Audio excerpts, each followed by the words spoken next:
What's up, guys? We're back in the sweatbox. Yo, what is up, YouTube and the Monster Club? It is yours truly, the life of the party, the young go-hard, and I'm not gonna lie, Dominic Mysterio is my new role model because he's awesome, and more importantly, I am the party monster, back out with a brand new video. And as you guys can see, we are back outside again because you guys seem to really, for whatever reason, enjoy the last video where I filmed in the car and everything. Maybe y'all just love the core behind me and everything, but yes, I decided, you know what, why not do it again? And honestly, I'm gonna say it right here, right now. If this video gets 10 new subscribers, and I'm saying that right now, at 415 subscribers by Friday, which is in 3 more days, I will be doing a video in this car every single week that is wrestling related. So if you guys want to see me out here more often, then hit that subscribe button, hit the like button, and sound off in the comment section. But yes, in today's video, we're actually going to be doing a review of AEW's Double or Nothing event that took place in Las Vegas like 2 days ago. And I gotta say, honestly, I really enjoyed the event. The only thing that kind of threw me off is the fact that AEW events are so damn long, especially their pay-per-views. Like their regular Dynamite show is fine. It's like 3 hours, it's good to go. It's whatever. But these pay-per-views, she's like, they're like 4 or 5 hours for real. Like now I don't even hate on WrestleMania anymore for being a 2-day event. Like, but overall, really didn't hinder my level of enjoyment of the event itself. But anyway, I'm gonna go through all the matches and just give you guys my hot take and everything. And yeah, let's have some fun. Okay, guys, so here's a toast to good luck, and hopefully many more Monster Club fans and everything. Here's to that. So I pretty much skipped the entire pre-show because I really didn't care that much about it. So just kicking off the main show, we had Will Ospreay taking on Roderick Strong. And honestly, this is probably the best way you could have kicked off this event because I just really enjoy Will Ospreay. Like, all his work is incredible. Like, I love his moveset and just all the things this man does in the ring. Like, it's insane. And yeah, so I gotta say it was a really competitive match.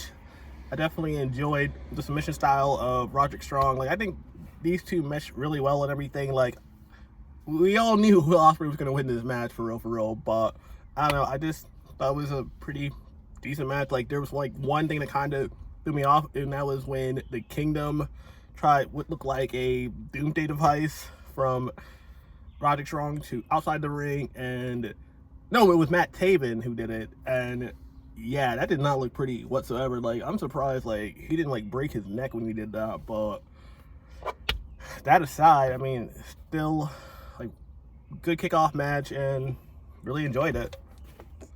Okay, guys, so immediately after the match, and this kind of made no sense in retrospect because Adam Cole is in the Undisputed Kingdom, so why he wasn't there to help Roderick Strong retain the title logically made no sense, but whatever.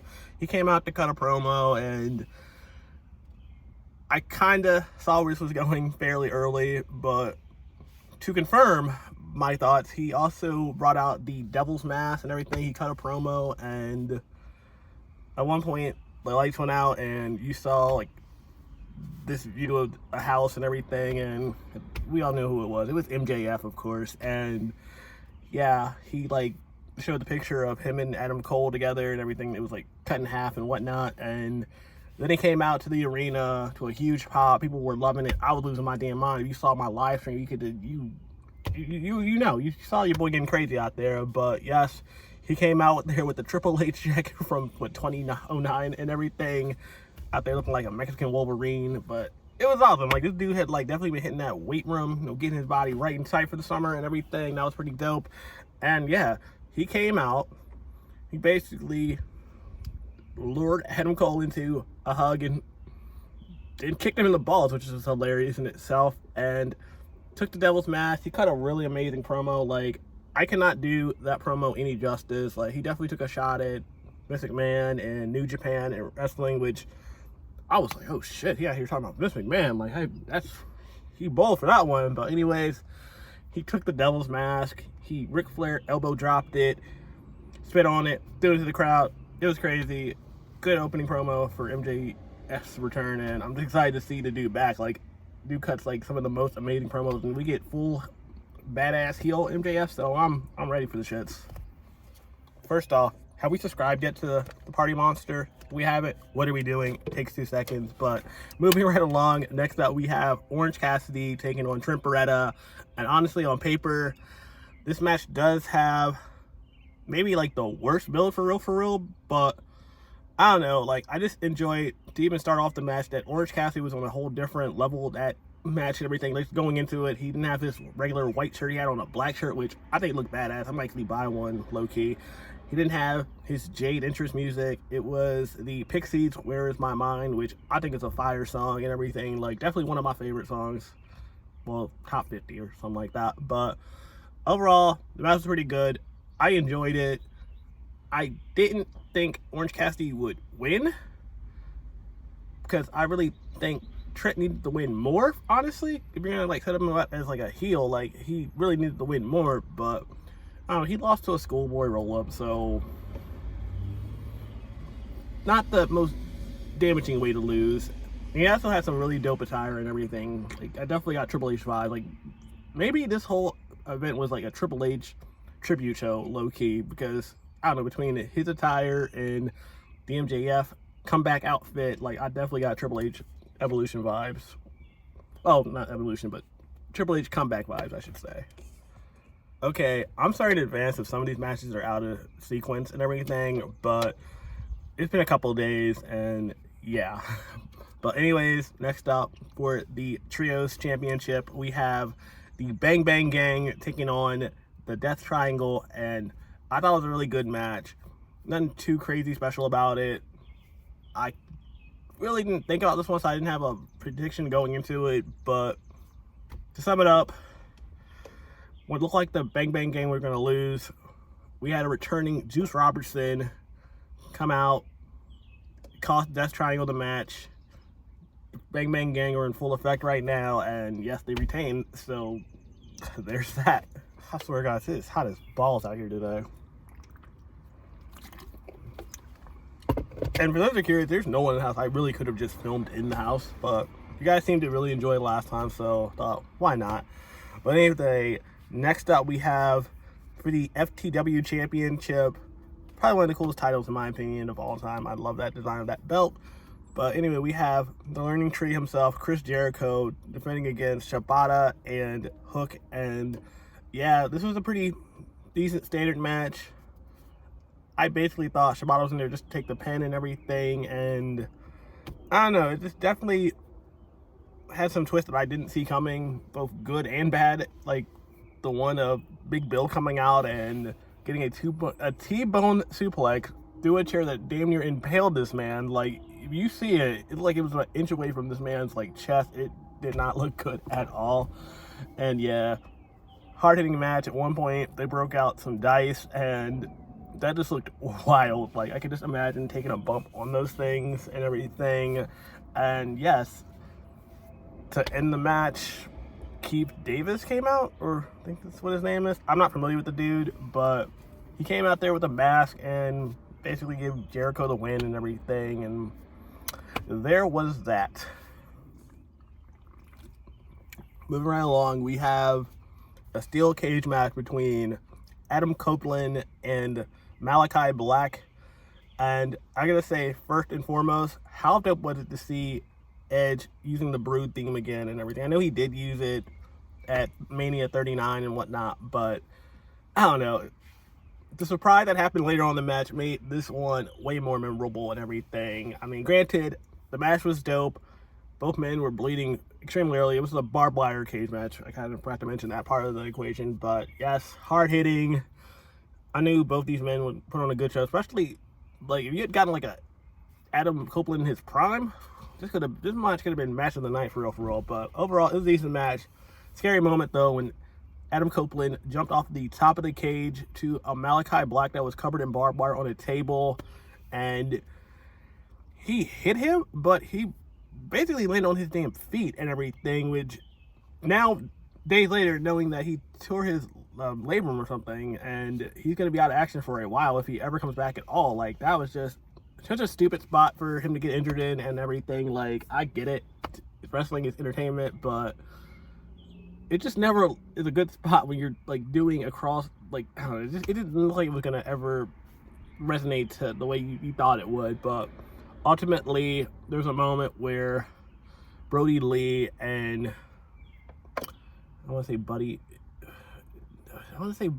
Matthews, I keep wanting to call him Murphy for some reason, but they came out and he's maybe turning on Alakai Black, but they didn't.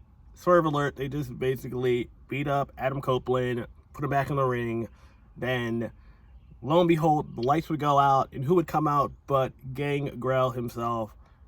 And that just definitely made me think of like 15-year-old me who had a Brood shirt and was always a fan of the squad and everything. You actually could put them back together low-key if we ever get Christian Cage. Like, that would be pretty cool, just for nostalgia purposes. But he came out, help Adam Copeland get the win, and it was a really cool feel-good moment, honestly, and especially now knowing what we know about Adam Copeland's injury. Like, I don't know, it's just a really cool visual to see. Next up, chins up, tits out for Toni Storm taking on Serena Deeb. And yes, yeah, boy is so excited about it. I am a huge Toni fan, like a Toni Storm fan, and Mariah May as well, so I woke up again on this one because your boy was kind of tired at that point. But I don't know, I really enjoyed this match. I knew both sides were going to put in a lot of effort in good work and everything, and they did not disappoint me. Serena Deeb is definitely a gem. Like, she's been doing this for eons now, so you already know she's going to put in a good match anytime she's out there in that ring. And especially after hearing all those like stories of her having seizures and whatnot, like, I'm just happy to see her like in the ring and healthy and stuff. But yeah, this was a fun one. They did set up an angle where Mariah May was about to throw in the towel for Toni Storm and everything, but Toni saw it as if it was Luther about to throw in the towel, and she got pissed off at him and everything, and now they're setting up that angle between Mariah May and Toni Storm, and I'm definitely looking forward to that. Like, I knew it was coming from Jump Street, but they're now planting the seeds for that one. And again, Toni Storm ended up winning with her finisher, the T-Storm. She had like 3 of them throughout that match and a hip attack. So good finish, and I don't know, decent match.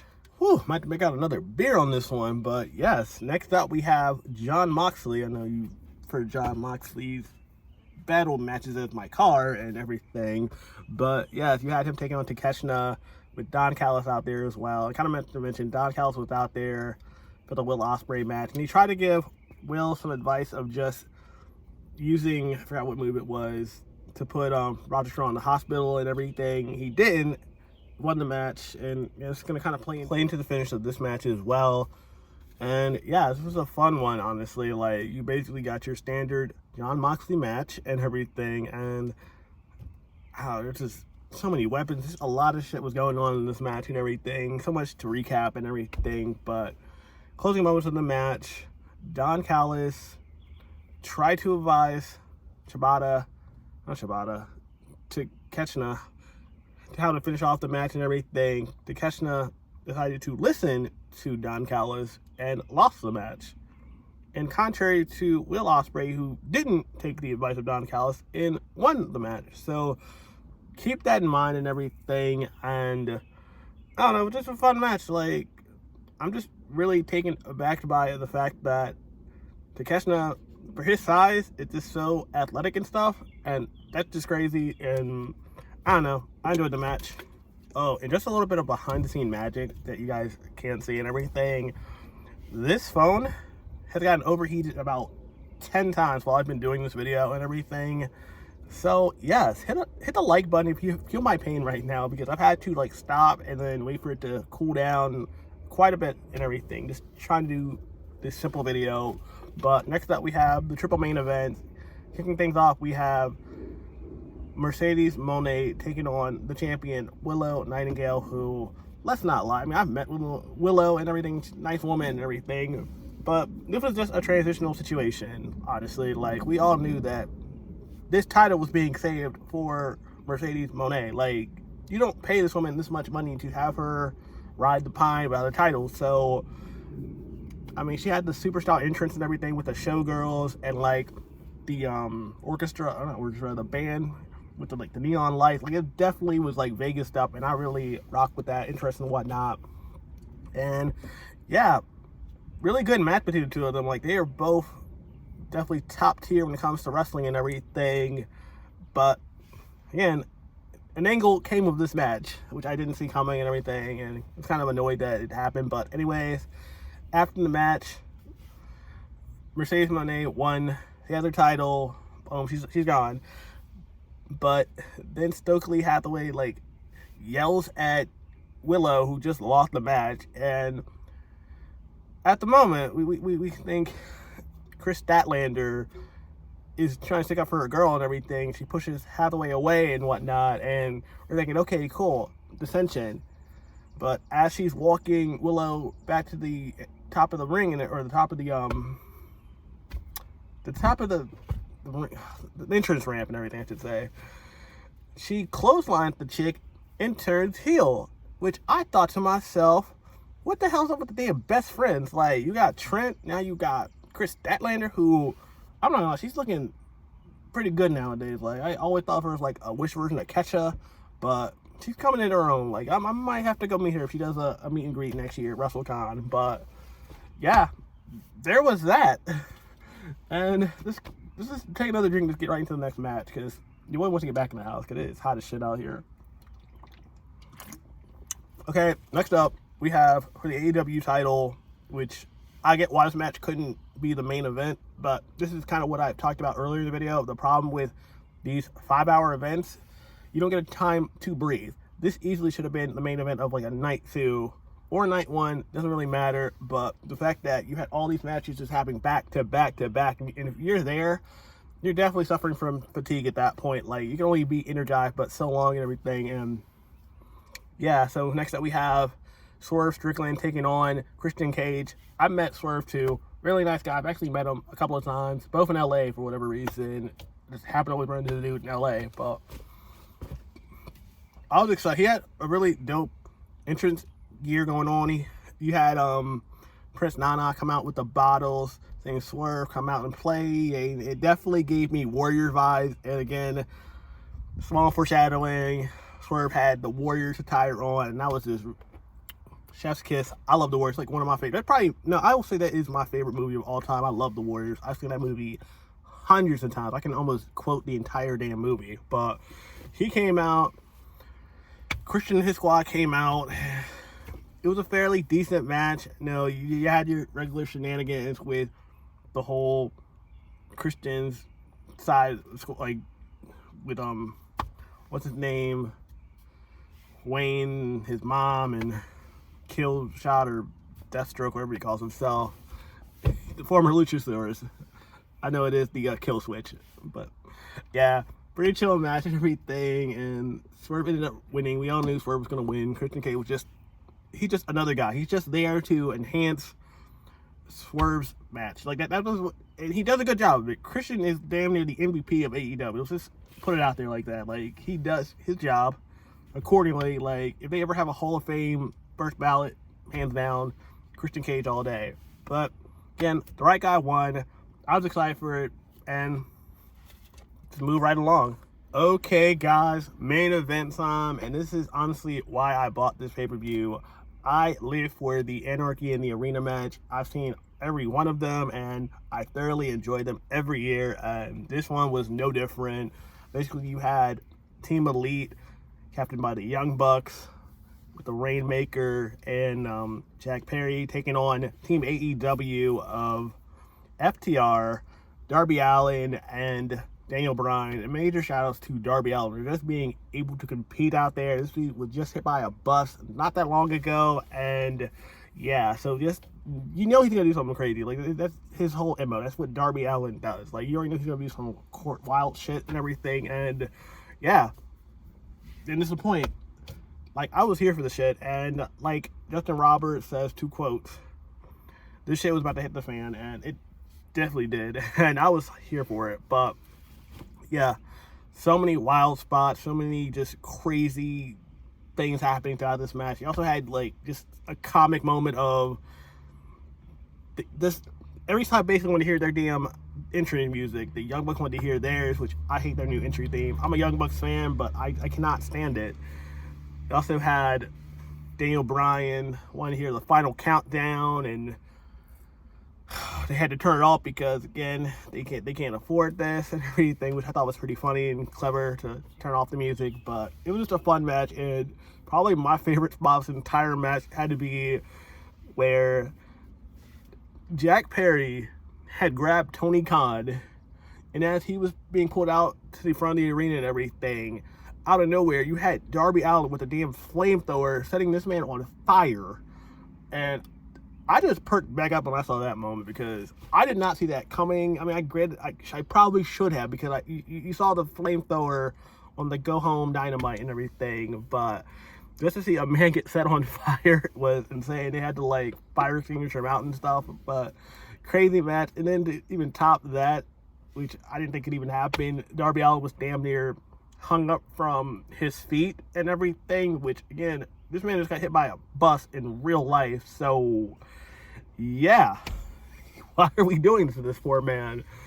He got thrown through some chairs. Like, I don't know. Like, it was just insane, this entire match. And ultimately, Team Elite won and everything. But I don't know. I just had a fun time with this match and everything. So I couldn't be disappointed at all. It was crazy. It was wild. And it was everything you would expect from an Anarchy in the Arena match. Okay, guys. I have no idea how long this video is going to be. I have yet to edit it. But if you enjoyed AEW Double or Nothing, and you guys want to see me do more reviews for AEW and or WWE, because I do have one coming from the King and Queen of the Ring event as well, so stay tuned for that. But if you enjoyed this video, hit that like button, definitely share it with a friend, and as always, if you feel the vibe, hit subscribe.